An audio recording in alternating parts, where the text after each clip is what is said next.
Welcome, I'm Ryan Hoger with TEC. This week's topic, which seems to have become part of an evolving series on building automation we've been doing every week, is actually two topics in one. Both of these topics were ones that people had been requesting after we've done some of the other topics on Fridays. And so we're going to dive into both of these things, HVAC integration and the future of building automation systems. So I'll try to tackle both of those. Some of you, when you registered, indicated you needed PDH hours for Illinois or Wisconsin engineers. You know that normally when we do that, I have quiz questions that pop up and you need to answer those questions. And there'll be a few of those today. But I'm going to try to do this the way we used to do this. So back in 2010, when I first started doing these online webinars with GoToMeeting, we used GoToMeeting's tracking tool that tracks your attentiveness, and we used that to award the PDH certificates. The only problem was that once people started logging with mobile phones a few years later, the mobile phone app didn't really play along nicely with that functionality. I'm told that it works well now, so we're going to give it a try. And considering this webinar has less attendees than yesterday's webinar, which had a few hundred on the IAQ webinar, I didn't want to try it there. So I'm going to guinea pig you guys. So the way this works is that the software, GoToWebinar, is going to track your attentiveness, whether you're paying attention or not, essentially. It's going to use your keyboard and mouse strokes to see if you're multitasking. So if you're opening up emails and reading them and doing things like that, it's going to ding your score on there. So I'm just going to try it, see how it works. I do have a couple quiz questions in here also, but we'll see if it works like it used to work. Matt asks if the questions are well worded today. Yes, Matt, the questions are well worded, but there's only like 2 of them. The rest of it, we're going to try to use this GoToWebinar thing like it was intended to be used. So just try to follow along. All right, so let's dive in as soon as my mouse works. All right, so we'll start off with the evolution of integration, getting all these systems to talk to each other. So this is a little historical graph, which we won't take any type of deep dive into. And I know we're talking about the future of building automation is part 2 of today's discussion, and I'm showing you a graph from 2002, which seems super lame when I mix these two topics, but that is what it is. And if you had this graph continue on, it wouldn't look much different than it looks now, except for the Bacnet line would be going sharper upward and the line would be going sharper downward. But historically, back before I got involved in the industry in the 80s, not that I'm related to this in any way, but pneumatic control systems and electromechanical systems were the dominant means of controlling stuff. DDC was super crazy special in the 70s. Like if you even knew what the word DDC meant, that was pretty crazy. There was a very small amount of buildings that had even tried doing that. But in the 80s, and probably even mainly like in the early to mid 90s is when DDC systems exploded, direct digital control, which we talked about a few weeks ago. And as those systems increased in popularity, their costs would go down, which meant they became more popular. Whereas the old school methods, electromechanical and pneumatic controls, didn't have a lot of functionality and flexibility to them, so those declined in their usage. And at this point, nobody installs pneumatics and electrical controls, at least not at any type of building level scale. If they're buying them from a supplier, it's because they're repairing existing systems. So DDC is what you're going to use in any decent sized building. All the original DDC systems in the 80s and 90s were proprietary protocols, meaning that they only spoke one language, and that language was their own language, made by that manufacturer. So a Johnson system only spoke Johnson. A Carrier system only spoke Carrier, right? That kind of thing. And there's no ability for you to specify a specific language or something like that without locking yourself into one supplier. And then in the mid-90s, ASHRAE formed a committee to develop a standardized protocol, which we now know as Bacnet, Building Automation Control Network. That took a few years to develop and vet out and let everybody argue about what they liked and didn't like, the typical, ASHRAE process for a new standard. But even when Bacnet came out in the mid-90s, it wasn't clear that that was what was going to be used. LAN, as many of you have heard and you probably even still utilize, was a pretty big player in the market as well. LAN is one specific manufacturer that makes all the LAN communicating chips, but they sell those chips to any controls manufacturer that wants to put them into their widget. So it's kind of an open protocol because of that. There are other ones too, like for example, Johnson N2 has become an open protocol. It was originally a proprietary protocol, and then they just said, you know what, we're just going to publish it. Anybody who wants to use our language could use it. If you want to make a controller to talk to our stuff, that's fine. Right? They control it. It's not It's not a committee process like Bacnet, but it is in fact open and anybody could use it. And there's other ones too. Modbus being one that we use sometimes. Those are probably the big four that we would use for HVAC: Bacnet, LAN, Modbus, and Johnson N2. Would be the big four, quote unquote, open protocols. But in the mid 2000s to maybe 2010 range, it became very obvious that Bacnet was going to take over, and everything is pretty much Bacnet these days. Not that you can't get a Modbus or a LAN controller, you certainly can, but almost every large manufacturer has their entire backbone running on Bacnet at this point. Somebody had to win, and that was the winner. You also see on this graph here, there's other stuff as well, like the proliferation of wireless. And if we had this continuing on with the graph, the wireless would go straight off the top of the graph. There are so many wireless things, it's unreal. It used to be, when this chart was made, that the wireless stuff, for the most part, was like you get some wireless sensors because you had to put them in a faraway location and you have them communicate back to a main panel somewhere. Even at my house, I started installing wireless building automation in 2002, 2003. I started putting wireless temperature sensors in just because I was too lazy to run the cable. But now you can get wireless communication as well, and you can get wireless multiple things happening. You can have something jump on Wi-Fi network, which is obviously wireless, and it could talk wireless Bacnet to some other widgets. There's lots of flexibility in that regard. Those type of communication standards for the wireless stuff, for the most part, is largely independent of the controller network, Bacnet, LAN, and so forth. But Bacnet does have its own wireless standard as well. So the things kind of are overlapping a little bit. We'll talk more about wireless in a minute here. Kind of a recap from a couple weeks ago on why you'd even want a building automation system. Getting everything controlled centrally, that's why you would want it. If you only have one constant volume rooftop in a little tiny building, this is not exciting to your project, right? But the more pieces of equipment you have, the more zones you have, the more VAV boxes you have, the more systems you have, HVAC, security, lighting, etc., the more and more desirable it becomes to control them from one place. From an HVAC standpoint, scheduling units at the same time is a big deal. I just went through this morning, actually rescheduled a bunch of our own buildings. And previously it was set up for each zone to be controlled individually, which is kind of a pain. So I started grouping them all together so I can just make one mass schedule. So if I schedule a holiday for 4th of July, for example, it applies to every single system in the whole company. I don't have to think about anything, or I have to log into 50 some different thermostats, which would be insane. There's some benefits to monitoring the health of the equipment. We used to just kind of say that and be like, oh yeah, you'll know if your stuff's broken or not. What that meant was you stared at the screen and you figured out if it was broken or not. When we talk about the quote unquote future BAS in a little bit, you'll see that the system can be significantly more intelligent in that monitoring behavior than we used to be. Internet accessible, I don't have to talk about that anymore. That's obvious at this point. Having alarm messages emailed or text over to you, the building operator, is desirable. And depending on the level of seriousness of the problem, you may want to get those as a text message. Chiller down? Yeah, I want a text message. VAV zone 2-19 is 2 degrees above set point. Don't text me about that. Send it to my alarm screen, send it to my email, that's fine, but don't text me that. All right, so you can prioritize all that stuff. Collecting the data is a big deal as well. That used to be kind of a specialty thing. Back in the 90s, if you wanted to do data collection, you had to add additional hardware modules onto your system to define and collect and store all that data. Now the building automation systems, for the most part, just track it automatically. Even like the lower end ones will track a week's worth of data and store it locally. And then you can obviously push the data to a larger storage system or to cloud storage or something like that. That's very beneficial in terms of troubleshooting, finding problems, recommissioning systems. Having that data is key. We also want the HVAC systems nowadays to integrate in with the security system and the lighting systems, and that's what we're going to talk about here in a minute. From a controller standpoint, recapping a couple weeks ago, from HVAC stuff, we typically have 3 kinds of controllers.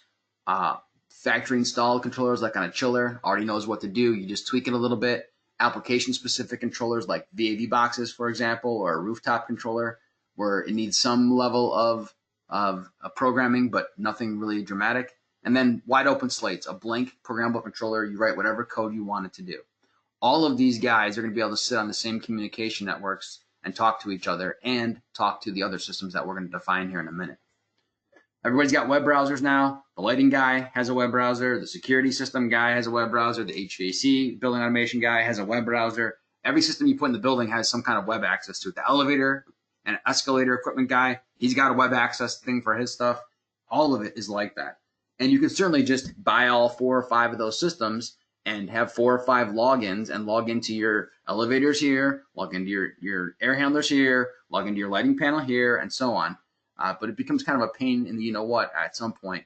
Plus, it'd be nice if I'm gonna schedule the lighting system for floor number 10 for whatever they want it to be. Why wouldn't that schedule just automatically push to floor number 10's air handler too? Like, why do I have to do it twice or 3 times or however many times based on how many systems I have? So getting these things to work together, especially on mid and large size buildings, becomes really desirable. Or on small buildings if you have a lot of buildings, right? If you're the owner of 32 7-Elevens or something like that, or Dunkin' Donuts or whatever, it'd be nice if you can make mass changes, especially from a scheduling standpoint, for a lot of your properties. All the graphics that you would expect to see, all these systems can do it. The differentiation between the controls manufacturers has diminished over the years. Pretty much everybody can do everything at this point. So really, when you're picking a controls company, you're picking the people that are going to be doing the work, and whether you trust them, believe in them, understand their expertise, and so forth. As far as what the software and the hardware can do, it's not a big, giant, huge difference. There are some differences, but it's not like a massive leaps and bounds between the manufacturers at this point. It's the people that you're working with that matter. This one happens to be from a Carrier system. This was just a floor plan graphic. This is actually probably like a 15-year-old graphic at this point. I just happen to have on my computer, so I threw it on here. But what we used to do then and still do now is we would color code the zones. So all these little thermostats that are all over the place, we'd color code them and have a scale on there. When something got too hot or too cold, the color would change. And you don't have to know anything about this building at all. You can pull the screen up and see there's a couple of these that are red and know that something is not right in those areas. Right? Pretty obvious in that regard. We're not the only ones that do that. Lots of manufacturers can do stuff like that. This one happens to be Automated Logic, which is sister company of the Carrier control system. They have the exact same kind of thing. This happens to be a 23-story building. We're happen to be on floor number 9 right now, and they color code. In this case, they color code the floor area, whereas the Carrier guys were color coding the thermostats. But it's accomplishing a similar goal in that I can see at a quick glance what's going on. So when I log into the building, I see floor number 9 is red. I'm like, what the hell? I click on floor number 9. It pulls up the HVAC. That looks good. But over here on the left, I see on the fire plan, something's red. That means something's wrong. I can click on that, and it'll bring up the fire section here. In the case of this particular building tower, HVAC, lighting, fire, and security are all integrated in there, all working together on one building automation system. And then if you're looking at the HVAC stuff and you click on any one of these zones, you can bring up the VAV box or the rooftop or the air handler or whatever and look at more detail that way. You can get your way over to the boiler plant and the chiller plant and look at the graphics that way, like we talked about a couple weeks ago. All right. And like I mentioned a couple weeks ago, these things can be generic, like an air handler drawing is kind of generic for the most part. But when you lay out graphics for chiller plants and boiler plants, it's got to be specific. I can't use a generic graphic that shows one pump dedicated to each chiller if in fact I have 3 pumps that are being shared amongst the 3 chillers. The piping's got to be right, because everybody that's looking at this later on is going to assume that this is the real piping diagram, and they're never going to open up the set of plans ever. This is now the set of plans. So that stuff's got to be accurate. Chun asks how easy the layout of a building floor can be changed. So one of the cool things about doing this in some cases, we used to, back in the 90s, we just give you a table of all the zone names and all of their data, temperatures and set points and things like that. The nice thing about the floor plan graphic is that the building isn't going to change. Now, the names of the zones might change, okay, but it's not like if I know I got a problem up here in the northwest corner, that's always going to be the northwest corner. It may be Bob's office one day, and then a year from now it's Susan's office, okay, but it's still the northwest corner. But yeah, this stuff can be easily changed. The zones can be relabeled. Now, in the case of this particular one, these zone names were part of the drawing. So where it says conference room, that was part of this drawing. So that would be difficult to change because the drawing is something that's not part of the building automation system. It's something that was imported in. But if you were to overlay the names within the building automation system, which would be the more modern way to do it, then it would be pretty easy to do that and make changes to namings and things like that. Like this one here, these zones would be easy to rename. Scheduling, as you'd expect, there's all kinds of different views on this. In my opinion, all the building automation scheduling screens all are difficult to use. And I use a lot of them, and they're all challenging to use, but it's certainly better than walking up to each zone and scheduling it one by one. The trend data, there's nothing exciting about that.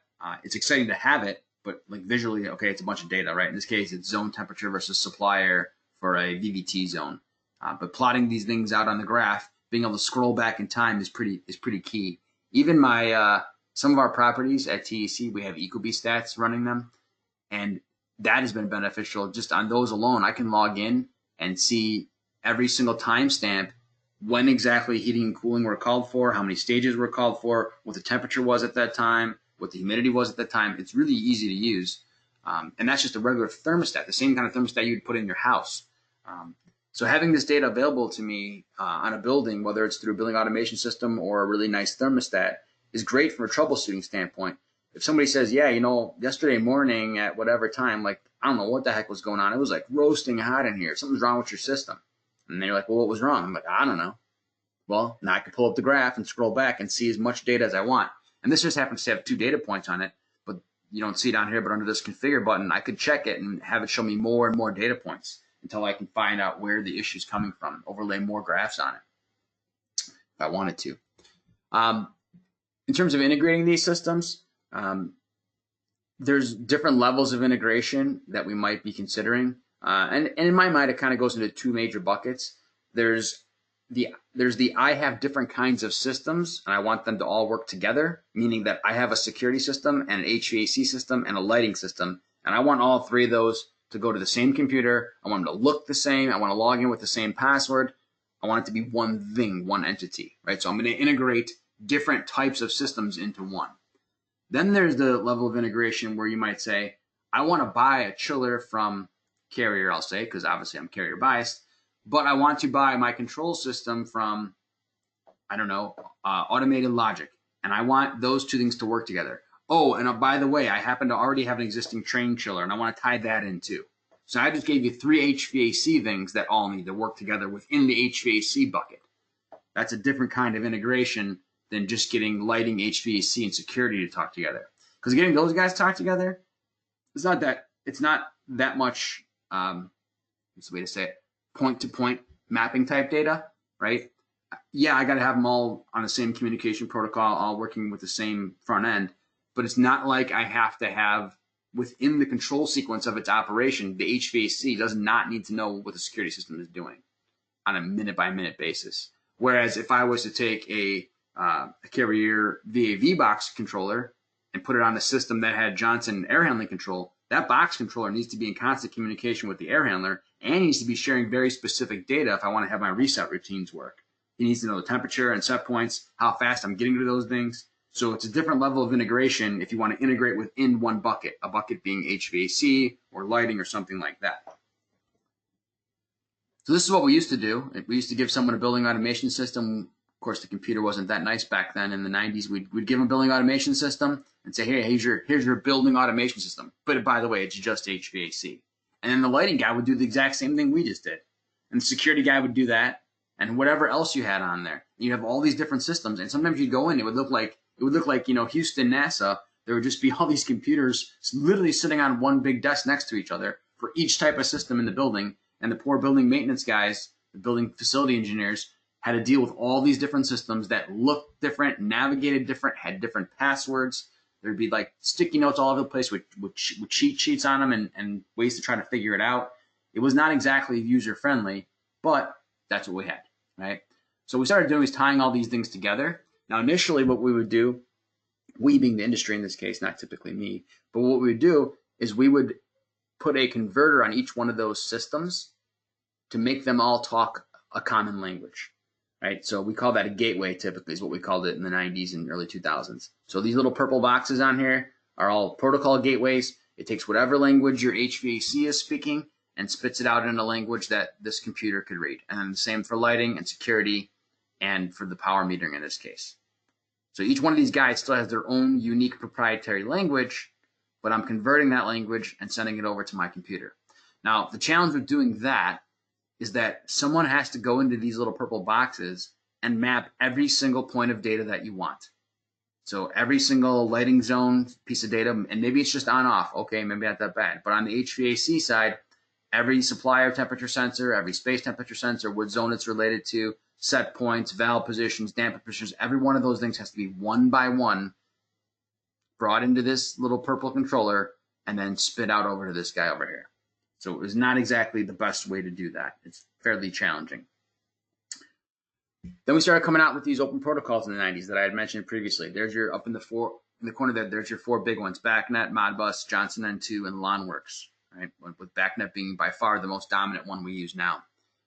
So manufacturers of control widgets started making their controllers speak these new open protocol languages. So these 3 devices here on the left all speak Bacnet natively. Natively means that's their primary language.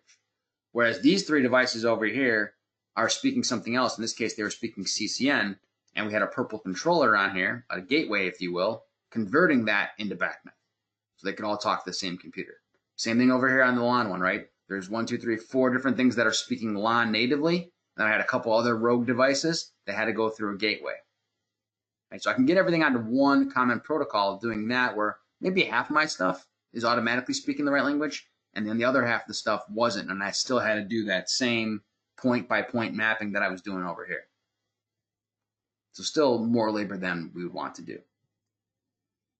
As mentioned, there's different levels of integrating, and what I was showing you here was mostly gateway stuff.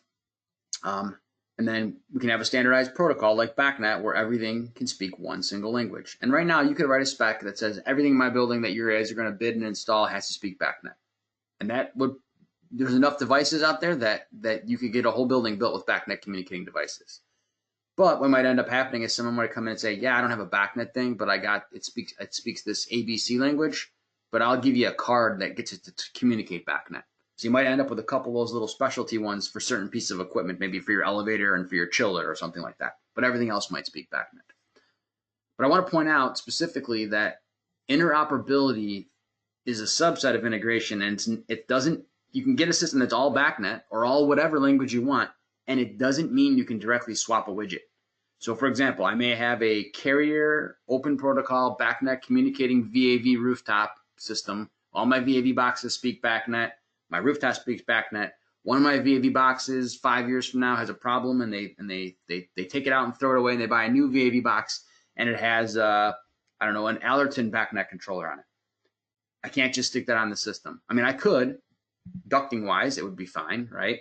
Communication data cable wise, Bacnet cable wise, it would be fine. I could give it the same address the old one had, and it would work in terms of it would be able to talk on the network and see it from the computer.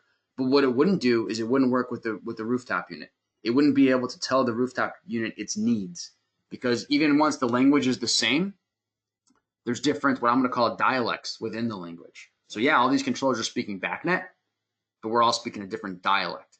When I had all those carrier controllers, they all had the same dialect. They grew up in the same town together. They were brothers and sisters. They all spoke the same thing.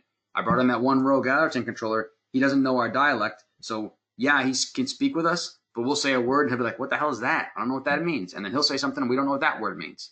You can't just swap widgets out at will within the system. You can get them on the same data cable. You can get them speaking the same language. You can get them to show up on the front end computer, but it doesn't mean they're going to work with the other widgets that are already in the building.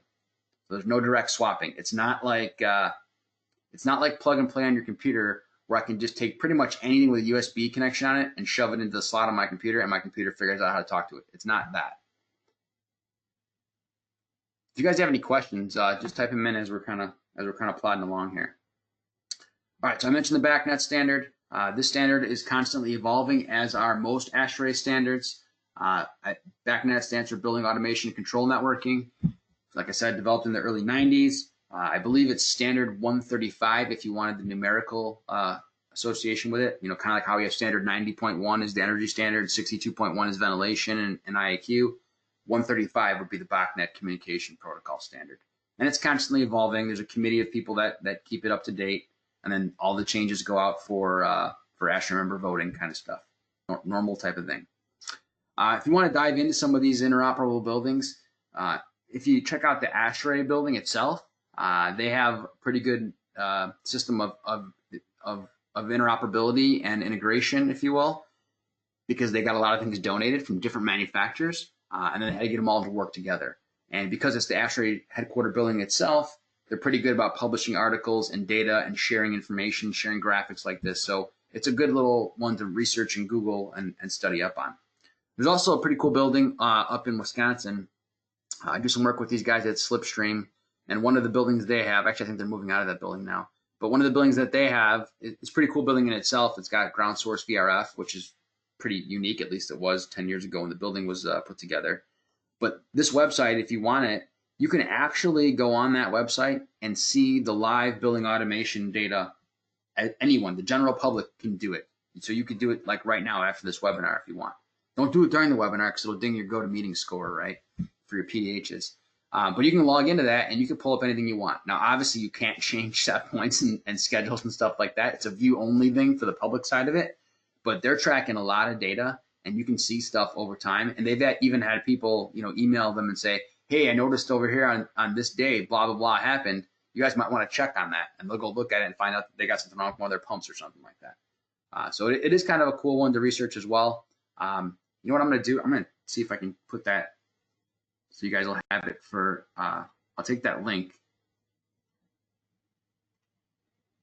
And I will put it in the chat box. And hopefully you'll all be able to see on that and utilize it. I put it in there twice. Sorry about that. So that's a cool building if you want to dig a little bit more into seeing what some of this stuff actually looks like.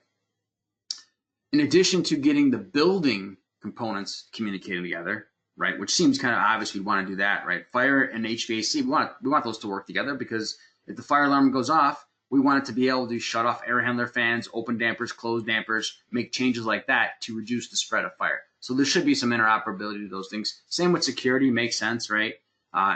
Energy monitoring makes sense because HVAC is one of the biggest energy users. Lighting makes sense because of the scheduling similarities between HVAC and lighting. They should be all playing in the same sandbox. So this whole left side of this page, to me, seems obvious. These are the things that run my building. They're my actual building itself, and they should all be playing in the same sandbox. But over the past 10, 15, 20 years, there have been lots of other things that have been getting tied in, maybe not on every job, but on certain projects, where they want to tie in other software tools and data tools to work with these guys over here. So maybe I want to collect data from my HVAC system, bring it into a third-party tool, and use that to schedule my maintenance. Right? There's more stuff we can do at the quote-unquote enterprise level, just beyond the building controls themselves. And then I mentioned like some of the wireless standards and things like that out there. They're in the same boat as the whole debate we used to have with Bacnet and LAN and all that. All these wireless things speak their own unique languages. I mean, even in your life, all of you have Wi-Fi devices and all of you have Bluetooth devices. And you know that those things don't necessarily work together unless your device has both, right? My cell phone has both. My laptop has both. So I can make those two work with most things, right? But my speaker is Bluetooth only. My Alexa is Wi-Fi only, right? And then there's tons more just beyond Bluetooth and Wi-Fi. I just use those two as an example because those are ones everybody knows. But for example, I have a home automation system at my house, and it has the ability to speak to Z-Wave devices. So it can talk to my door lock, it can talk to my light switches, it can talk to my outlets. But if I was to go buy a Zigbee device, say let's say go buy a Zigbee thermostat, my home automation system doesn't know how to talk to Zigbee. It can talk lots of languages. Zigbee's not one of them. It's wireless. It starts with a Z. Doesn't work together, right? So if you're going to start specifying things from multiple manufacturers, then you, the specifier, have to be pretty savvy on whether those things are going to be able to work together or not. And you got to know why you want them. I've had numerous examples of people asking for Zigbee stats just this year alone. And I'm like, well, what are you going to do with it? What's it going to talk to? Well, I don't know. They just want Zigbee. Well, who's they? Well, the building owner. Okay, well, let's ask them what do they want to do with it. If we know what they're going to do with it, we can make sure we get the right thing. Well, they don't know what they want to do with it. They just know that they want it for future. Future what? What are they going to do with it? Right?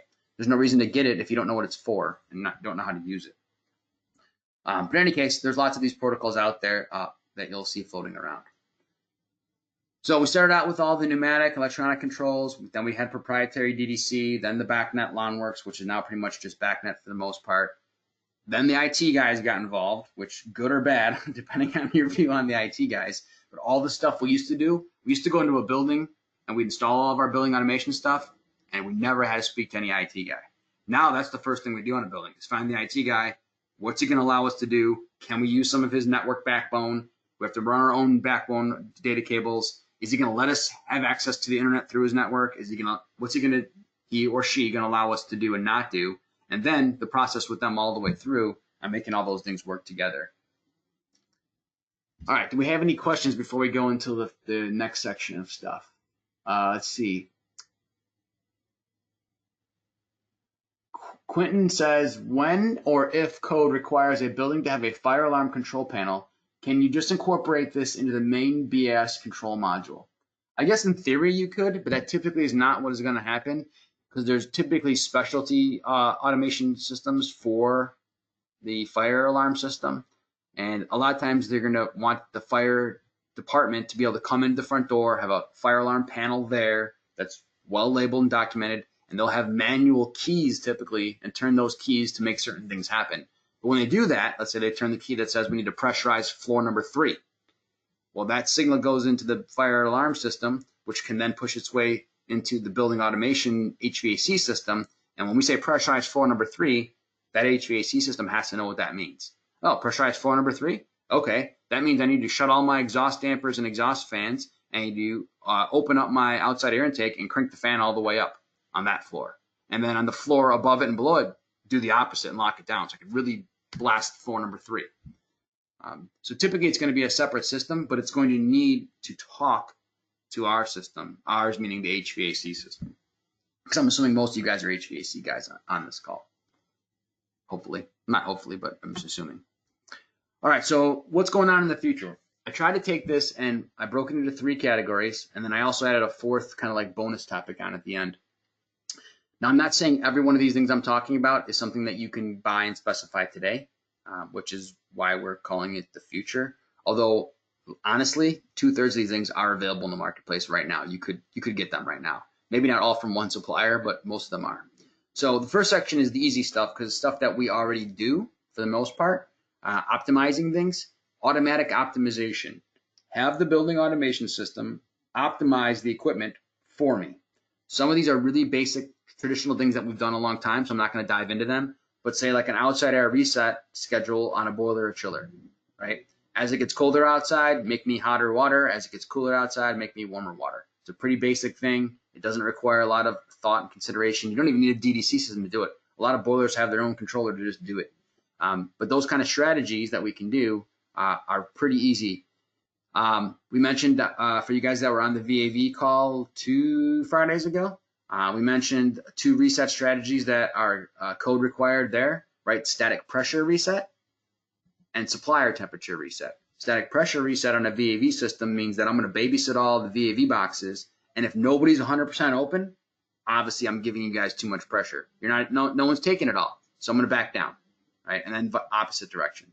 And then the same thing with supplier temperature reset. If all my zones are at or very near meeting their cooling set point, why am I giving you 55 degree air? Why don't I give you 55.6 and let's see what happens, right?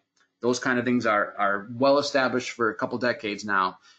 But the reason I wanted to mention them today and not just skip them is because a lot of projects aren't using them. Not because their control system can't do it, but because they didn't ask the controls guy to turn them on or didn't think about it, right? So turning those features and functionalities on is pretty easy. Like I said, some of them are code required at this point. You have to do it.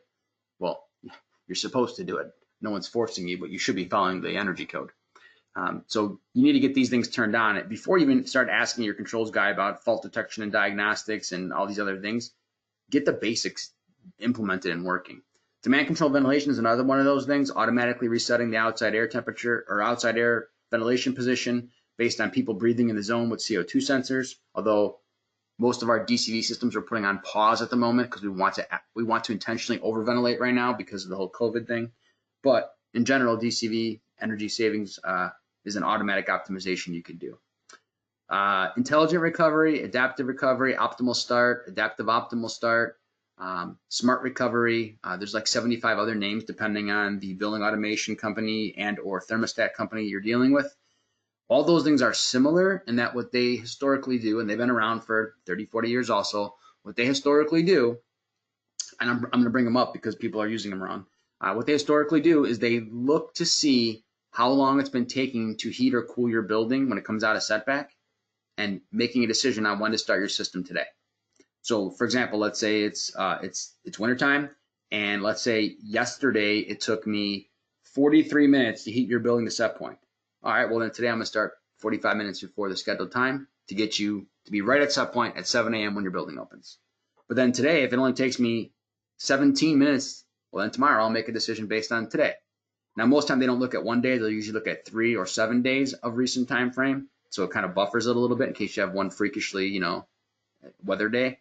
But it'll look at recent day history and use that to start the time schedule. The reason I say most time it's implemented wrong is typically both the installer and the building operator don't understand that this feature is there or how it works. So if my building goes occupied at 7 o'clock, I need to put the time schedule to start at 7 o'clock. I don't put it at 6 o'clock. Usually what we always did is start everything an hour early so it's ready to go. You don't do that when you have one of these routines, because if you do, now you're going to start at 5 something in the morning. It's going to be at set point by 6 o'clock, and then you're sitting there an hour idling for no reason, all day, all year long. So you put in the time that the first person is supposed to be showing up at the building. That's the time you put in. You don't put it in any earlier than that minute. And then the system figures out when to start it earlier than that minute. What's been happening with all of these things, reset strategies and the recovery strategies, is that now they're taking weather data into account. That is relatively new, something that maybe started 10 years ago-ish and becoming more common now. In fact, it's even available on regular homeowner thermostats at this point. But taking into account the weather. So not only, let's say for adaptive recovery, not only am I going to look to see how long it's taken to heat your house up or your building up the past couple of days, but I'm going to look and see, based on the weather forecast for tomorrow, how cold it's supposed to be tomorrow morning. And I'm going to use that to adjust my model and say, yeah, it's only taken them 43 minutes the past 3 days on average to heat the house, but tomorrow it's supposed to be really cold. It's going to be -3. I'm going to change it by this.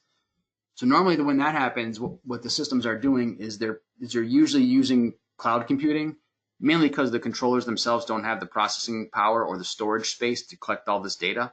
So they're going to take their data and they're going to shove it up to some server on the cloud where the computation and data storage will be done. So I can see how long it's going to take to heat my building or cool my building, whatever you want to look at, on all these various different outdoor temperature days, and build a profile for that building on my cloud. I'll have this profile built. I'm going to say I'm going to build it. Not a person's not doing it. It's just doing it on its own, right? It has the ability to collect the data and build the profile itself. And once I know that profile, I just have to compare that. And once again, I means the controller. The microprocessor compares that to the forecast data. Now, the only bad news in all of this is we're still relying on a weather forecast that's probably not super accurate. I have two weather apps on my phone. I have a weather app on my thermostat right here in front of me, and none of the 3 of them match. And they all have the same zip code in them. So weather forecasting is still a little iffy. But as far as horseshoes and hand grenades go, it's close enough for us to know if tomorrow is supposed to be super cold, super hot, or something mild. Right. This one is off an ALC system, just showing you some of the weather data that is collected and trended. In this case, this one's being trended locally at that building, not in the cloud, but it can be pushed up to the cloud as well. But they're tracking not just temperature, but also tracking wet bulb and dew point. And obviously, if you know those things, you know humidity. And they can see what's happening hour by hour. They're tracking this data, 7 o'clock, 8 o'clock, 9 o'clock, 10 o'clock, and they're building a profile in relation to that. In this case, they're also tracking precipitation and wind, but I don't know if that's entering into their models. Like I said, even regular thermostats are doing it. This is just an Ecobee thermostat. Nothing even sexy about it. It's a pretty basic thermostat. It's Wi-Fi, obviously, a smart stat. But this stat will take the weather forecast and use it along with other pieces of data that it knows about the profile of your own building or your own house that it has to predict when it needs to start and stop things so it's at that point at the right time. And for you guys that are Ecobee fans, they just launched last year a new thing called Eco Plus, which a lot of people are ragging on and giving it a hard time, once again, like everything else, because they don't understand how it works and they didn't set it up correctly. But that Eco Plus is taking things to the next level in terms of modeling. I have it running on my own office, actually in some of our buildings too, but in my office, and it auto-enabled. I didn't even turn it on, and I didn't even realize it was on for like a couple weeks. but I did happen to notice that my thermostat was doing a better job at knowing when I was, and it's got motion sensors and all that, but it was doing a pretty good job at knowing when I was, it kind of learned my pattern and my behavior. And it actually worked out pretty well. And it does the whole feels like thing where it takes temperature and humidity and kind of adjusts both of them to control your system. You have graphs like this where you can see how many run hours you have. This black line is the outdoor air temperature. The blue lines are how many run hours of cooling I had. If it was orange, it would be heat. There was no heat in June, but that data is being utilized into the thermostat when it's making decisions about when to enable things going forward. Let's see if we have any questions right now. Looks like we don't. Let me pop up a quiz question just because, and in case I have to do that for determining compliance. All right. Which is the most popular building automation protocol? Your choices are LAN, Bacnet, Johnson N2, Modbus, and CCN. I'm talking about currently, not 30 years ago.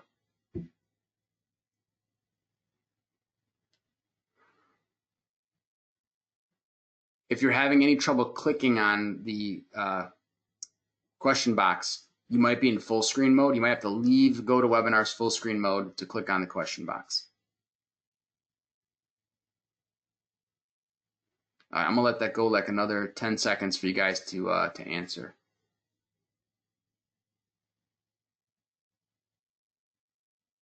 Interestingly, I'm using that attentiveness function that I was telling you guys about, and it actually tells me live when someone's not being attentive. So if you want me to call you out by name, let me know. I can read off your names if it says you're not attentive. I don't know that you want me to do that, though. That would be kind of rude.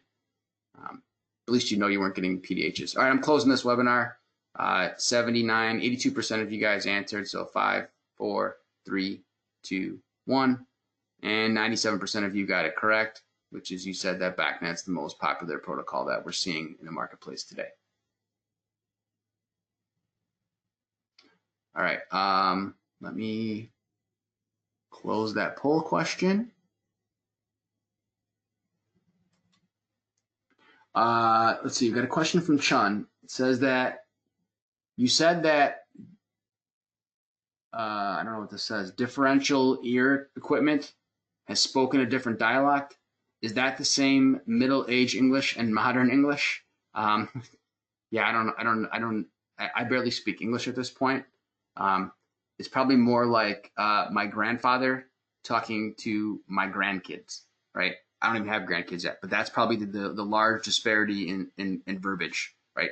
My kids might say something and my grandpa would be like, what the hell are they talking about, right? That's what it would be like. Using the same language, same words, but they're using them in a different way. You're like, I don't know what that means, right? Just like if I said, if my dad told my son, dude, don't be a square. My kid would be like, what the hell's a square? Like, he'd be thinking shape, right? And my dad would be thinking you're lame, right? So that's the kind of level of difference we're talking about.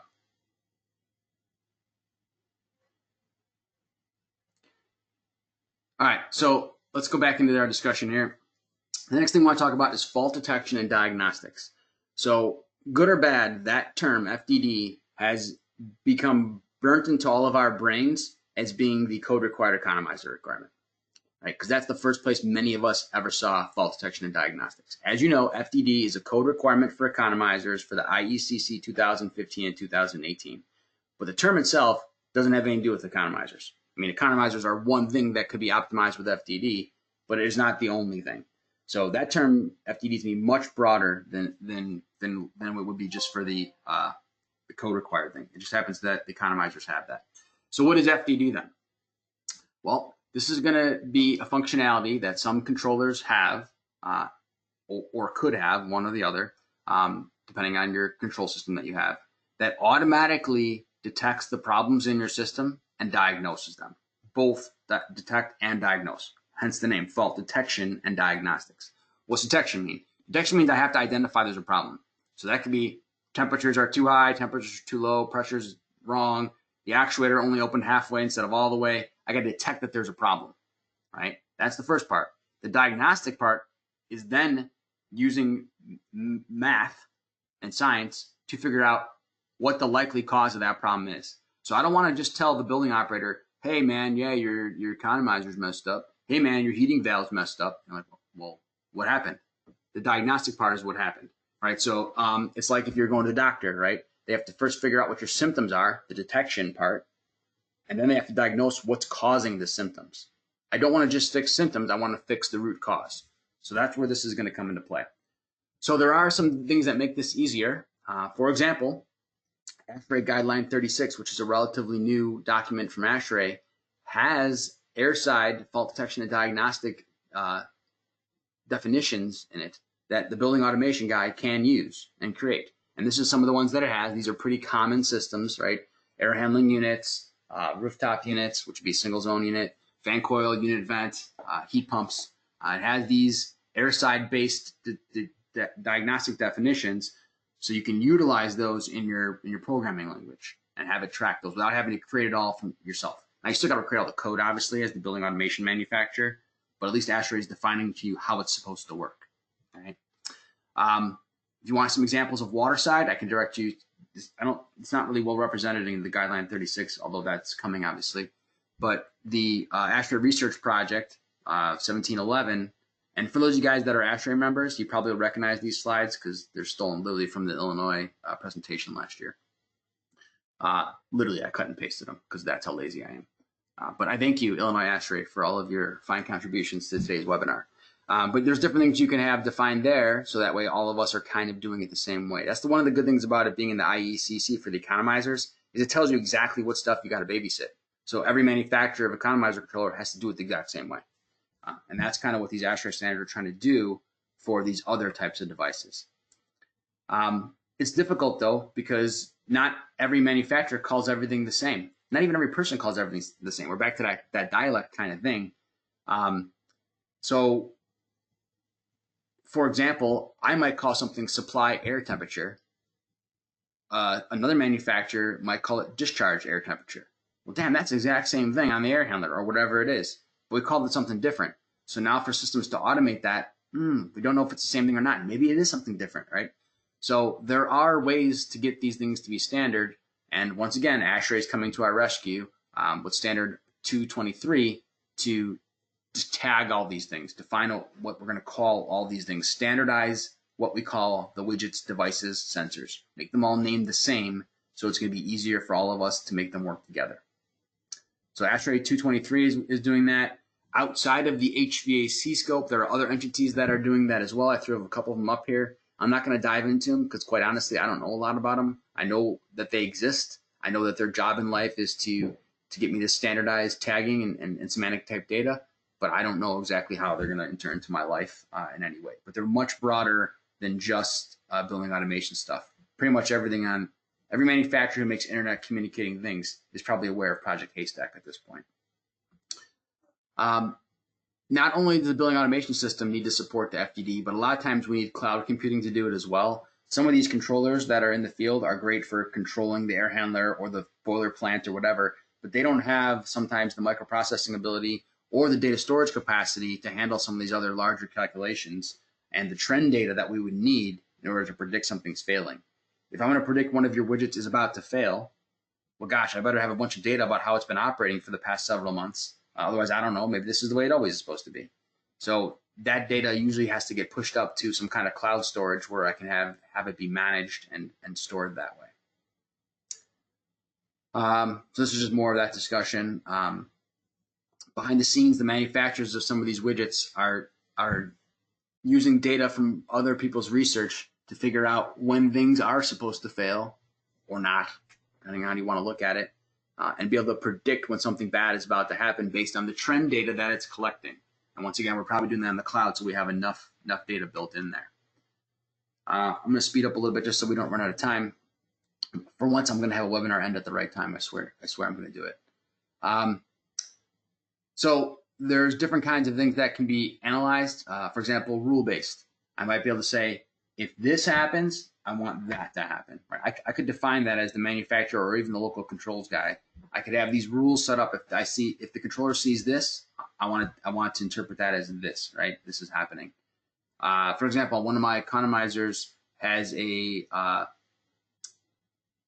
silk actuator on it, and that Silk actuator, what is it? I think 50. It's rated for 56,000 cycles is what it's rated for, right? And cycle means that it opens 90% and then closes 90%. That would be one cycle. Of course, if it opens 45 and closes 45, that's a half a cycle, and anything in between there. But it's rated for like whatever it is. Let's just say, for argument's sake, 56,000 cycles. I could write a rule that says when I get to 45,000 cycles, I want to notify somebody, hey, your actuator's this percentage of the way through its life. You better get looking at replacing it. Otherwise, it's going to fail on the hottest, worst day of the year kind of thing. So you can do stuff like that and build it into the predictive model. You can also obviously send reports to the billing operator, and those reports should also include these fault detection diagnostic alarms, things that have happened or are predicted to happen fairly soon. And you can represent that in different ways. You can have alarms pop up on the screen. You can have it emailed to them. You can have a dashboard that they go to and they can see the health of their system, those kind of things. Oh, I didn't mean to show you that one. That one's a little more involved than we needed to go today. Well, just for example's sake, these are different alarming things that are set up for cooling coil valves and zone valves. That it's just the logic blocks that are built together.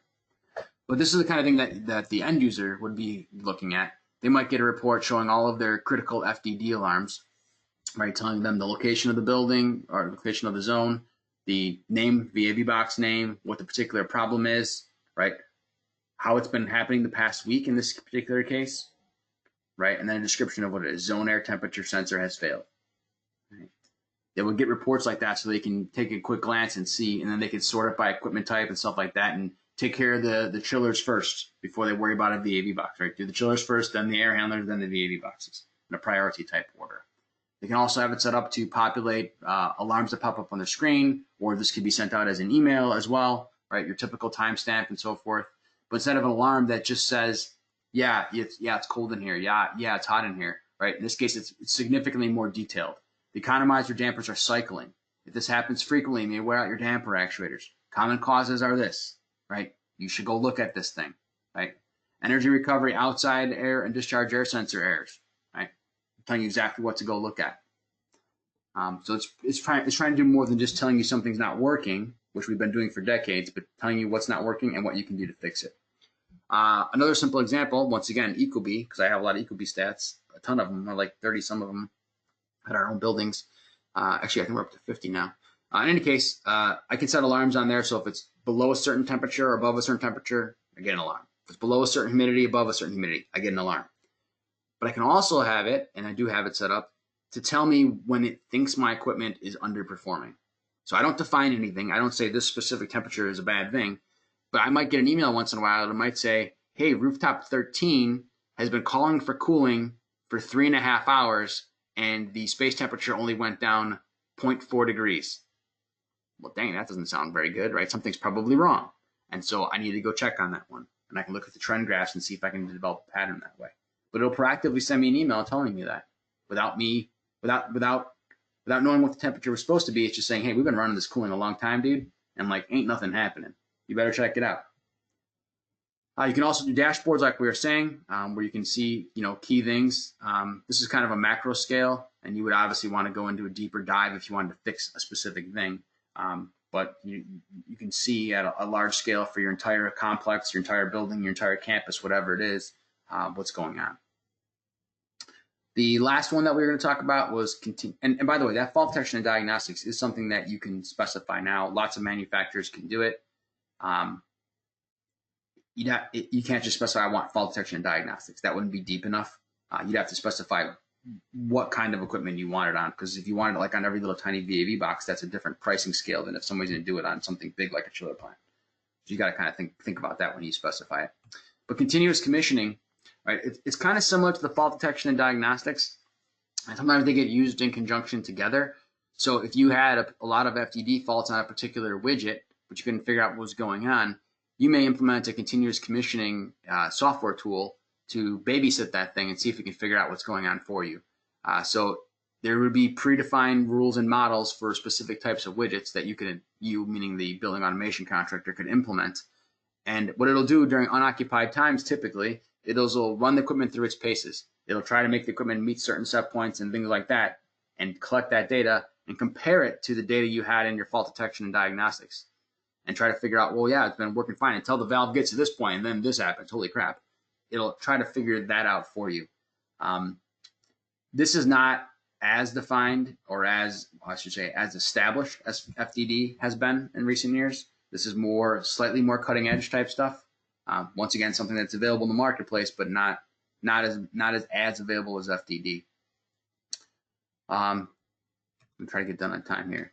Sometimes these things can lead to utility rebates, and because we got people from all different states on here, I wasn't going to specifically call out dollar amounts for different utilities, but most of the utilities have rebates for outside air reset and economizer. If you were to optimize those or automatically optimize those, you could probably get money for it. Advanced RTU control sequences, demand control ventilation is well rebated around the Midwest. Sometimes even something basic like a smart stack can get a rebate. Some of the utilities in the area have tune-up rebates also. So, hey, I got a system, it's already installed, I'm not planning on replacing it, but I don't think it's working correctly. You can go in and you can recommission those systems, and in some cases using these continuous commissioning tools to optimize all of these things that we have been talking about and get them to work in a more energy efficient manner than we previously were. And sometimes you can get a rebate for that. Like Wisconsin's pretty good about rebating these tune-up measures. The last thing I'll just touch on briefly, and once again, I'm not an expert on this, and this is not something you could get today from your building automation company, but we said future BAS, right? That's what people asked for us to talk about, so that's what we're trying to talk about today. So there's lots of things going on, and many things that are happening never come to fruition, and you never see them, right? And this one may be one of those, right? But there's a thing called blockchain, which you may have heard of. You've definitely heard of Bitcoin, and blockchain is the underlying technology that allows Bitcoin to happen. It's a cryptocurrency technology. So the way it works, and I'll explain how it connects into buildings in a minute here, but the way it works is one entity will initiate a transaction. It uses a peer-to-peer networking to send this transaction data to multiple nodes, and they validate the transaction, and then it puts it on the blockchain. So you can see this down on the bottom, this little, looks like a bicycle chain, right? And we added the orange block on here. Once something gets added to the blockchain, that's it. It doesn't get changed anymore. You asked it to happen. A bunch of independent entities, computers verified this thing, and they added it to the blockchain, and then it sends it back over there. So what the hell is that going to do for me? Well, some things that it is being used for already, not necessarily HVAC per se, although in some cases it is.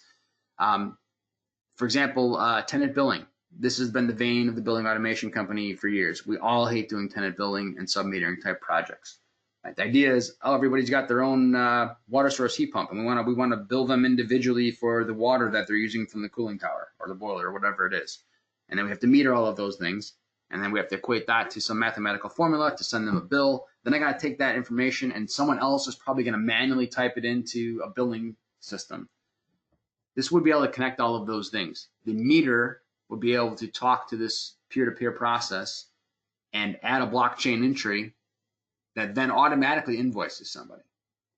Oh, that sounds super easy. Well, yeah, I guess if you get it all set up, it's super easy. But we're at the infancy stage of using this kind of technology, so it's not super easy yet. But these are things that could be happening.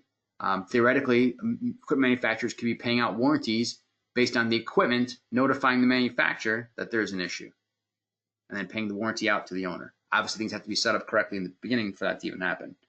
The one that I like, and the one that I think actually will come into play, is the indoor occupancy tracking, because this has already been done with blockchain in a building already. But your phone, which is permanently attached to your hand at this point, can be used to track you around the building. And as you move around the building into different zones, it can adjust the temperature and lighting in those zones for you. Or if there's multiple of you in the zones, it can aggregate that data and try to adjust it for you, or give somebody priority over somebody else. There are ways that can work, and it is working today. But your phone is always with you, so it is a good identifier of you. You can have your preferences predefined in your profile on your phone, and use that as you move around the building. Or in a similar fashion, and this is not going to probably be as exciting as it would have been when I first wrote this slide last year, but because now with COVID, nobody wants to share any offices. But there was a trend where people didn't have a dedicated office and they shared it with other people, or they rented conference rooms and like 3 times a week they'd rent a conference room and schedule a meeting there. You could have a system set up where your phone unlocks the conference room door, tracks what time you got there, what time you left, automatically takes the money out of your account to pay for the conference room. Right? That is stuff that exists. This is the building that I was mentioning that's already using blockchain. I'm not going to read all of this to you because that would be boring for me to read it to you. You can Google it and pull up the article yourself. But this Deloitte building in Amsterdam is already doing this, and it is using the occupants' smartphones and their profile data for this particular building to track them around the building and adjust things for their liking. It knows what heating and cooling temperatures that they like. It knows what humidities they like. It knows what lighting levels that they like to have. It knows what lighting levels they like to have at different times of day. It manages their gym routines for them. All kinds of stuff like that that may or may not need to happen. It can do that kind of stuff. So I'm just going to power through this just because it's interesting, but it's not like it's something you're going to have in your building today. A lot of cool technology in that particular building. That's all running on a blockchain type system. The other example where it's been coming into play is there are some utility-based companies that are using the smart meter data, and all of you probably have smart meters at this point. I know I have one at my house for a couple of years now. You probably do too. But it can use that smart meter data to interface with other systems as well. And one of the ways to do that is over a blockchain like this. Dang it, I still went 1 minute over. I tried to go faster at the end and everything. All right, well, I don't see any other questions on here, but then again, this was kind of a broad topic, so it doesn't tend to lend to as many detailed questions as some of the other topics do. If you're going to join us next Friday, we have VAV air terminals is our controls topic next Friday, I believe also at 2 o'clock. So hopefully we can see you guys then. Maybe we do have another question. All right, we do have another question. Chun says, can the rule-based analytics be added or modified easily, or new monitor point not initially defined to be added after installation? So the answer to that would be maybe. Some of the things we talked about, you might be able to add on to your existing system, depending on vintages of systems. It is easier to get things up front and less expensive to get them up front than it is to get them later on, as you probably would guess.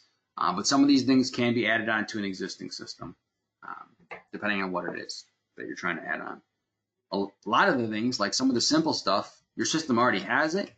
It may not be enabled. For example, if I scrolled all the way back here, these optimization routines, everybody's building automation system, at least anybody's system installed in the past 20 years, should already be able to do all of these things. Most of those things are probably not enabled. The feature is probably turned off, either because someone didn't understand it or because someone didn't pay for it. But the controller itself probably already has it built in, because most of those routines are local to one specific controller. If you want to start doing the FDD type stuff, now you're going to have the system working with somebody's cloud server, and that becomes something a little more difficult to add on. But the stuff in the optimization category, especially these first 2 lines, you should be able to go into your system right now and enable that stuff easily. Salvador says, can the system read and react to outside air temp based on live local weather forecasts as opposed to installing outdoor air sensors? Yeah, you definitely can do that. You don't have to use local outside air weather station. You can use internet broadcast weather station for these systems. Absolutely. There are times that it may make sense to use one over the other. In the Midwest, it's not as big of a deal, but I know I've talked to guys in mountain areas, and if their weather data is coming from, say, the airport, which is in the valley, and they live on the mountain, the weather data can be very different sometimes. But in flat areas like this, it's probably not that big of a deal. We don't have a large variation between our nearest weather station, and there's lots of weather stations at this point. So yeah, it doesn't have to be local monitoring sensors. It could be done over the internet from a airport type data. You could do that. What else? Any other questions while we're on here? All right, well, hopefully this accomplished the goal and fulfilled what some of you guys have requested, which was to tell you about what the more cutting edge type stuff is, so you know what's eventually going to be coming down the pipe here. All right, thank you guys for your time. I really appreciate it, and we'll talk to you next time.